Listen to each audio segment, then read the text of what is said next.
Hi, welcome again to Thompson's Video Corner. I'm Jerry Ashworth, and today I want to talk a bit about procurement and a particular change on the federal level that we're still waiting on. First, let me give you some background on the requirements.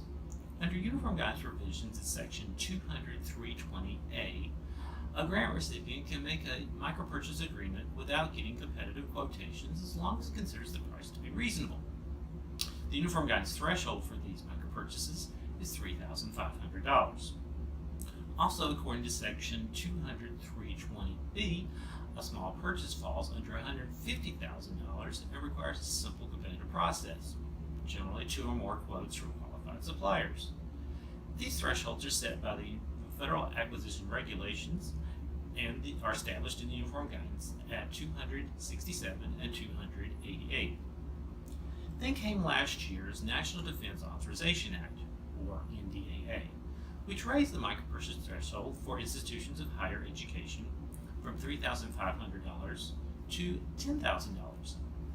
Next, this year's NDAA applied the $10,000 increased micro-purchase threshold to all non-federal entities, and it increased the simplified acquisition threshold from $150,000 to $250,000.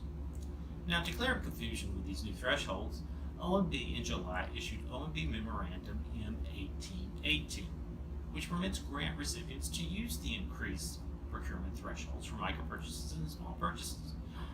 Although M1818 enables non-federal entities to amend their internal policies to raise the procurement thresholds when making their purchases, it poses the question as to whether OMB will actually update the Uniform Guidance to reflect these new amounts. Now, there has been some precedence for this. After the Uniform Guidance was initially released in December 2013, OMB several months later issued numerous correcting amendments to revise and clarify language in the original version. It also made changes to the Uniform Guidance later on to extend the procurement grace period in Section 200-110.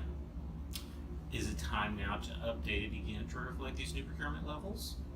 We tend to think so, particularly to assist new grant recipients, as they may not be aware of the recent history behind this procurement threshold and may have some confusion about establishing their internal policies.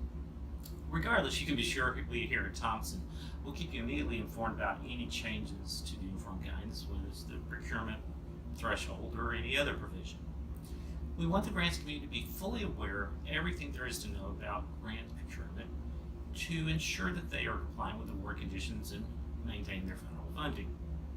Our grants publications, particularly the Federal Grants Management Handbook, offer excellent analysis of the procurement requirements.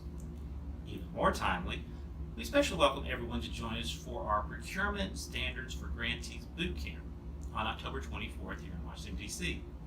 This training session will enable grantees and other attendees to get up to speed on specific procurement techniques and learn what their organizations might do to remain compliant. And if you can't make it to DC, don't worry. The entire training session will be recorded and we'll make it available for purchase on demand on November 5th. Also note, Thompson is currently offering a Bring a Buddy discount to those attendees that don't currently have a colleague also in attendance. All you have to do is go to thompsongrantsworkshop.com to find out more about this excellent opportunity to learn. We certainly think you'll be glad you did. Thanks everyone, and have a good day.